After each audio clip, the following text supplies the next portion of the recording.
The residents of Welland have made their decision. Frank Campion has been given his third mandate as mayor of the city of Welland. Feels great. It's really good to have that mandate to carry on.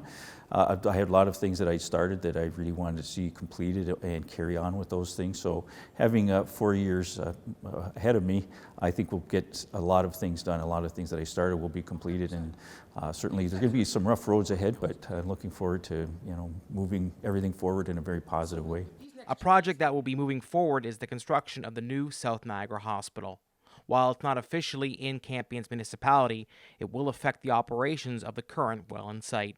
We need to make sure that we have acute care beds in there, 24/7 ER, full service ER.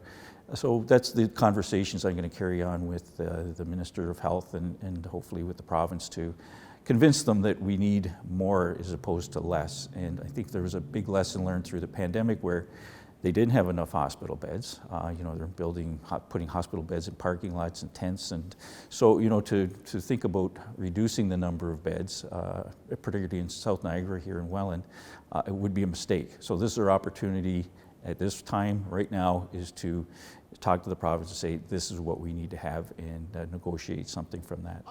The provincial government is taking a more active role in housing that will have an impact on the residents in the Rose City.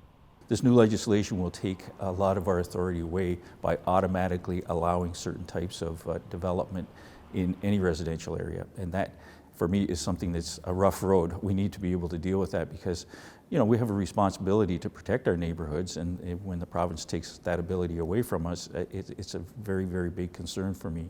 So that's one of the rough roads. And again, when I say rough roads, these are like not real simple things to have happen. So the road is we need to be consistent, number one, and persistent, number two. And I'm very good at both of those things, and that's what I'm looking at. It could be a rough road to get to the end result that I want, if it's at all possible. But I think definitely in the hospital side, I think there's a good possibility we can work on that one. Campion wasn't the only politician re-elected, as 10 of the 12 current city councillors also received the voter mandate to return. I came in the office the other day and I said, I'm back, and they said, you never left. So, so it's more a continuation. But I can tell you, when I was first elected in 2014, I remember coming in the building and stepping into the elevator to come up and thinking, now what am I going to do? But it transformed very, very easily. And I just remember coming up in the elevator and thinking, the best thing I can do is do the best thing for the residents of Welland, because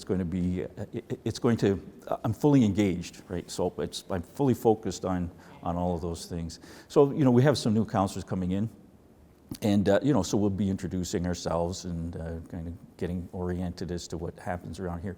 So the first few months is, for me, at this point, it's just carrying on with what we've been doing. There's no stop. It's just going to continue on.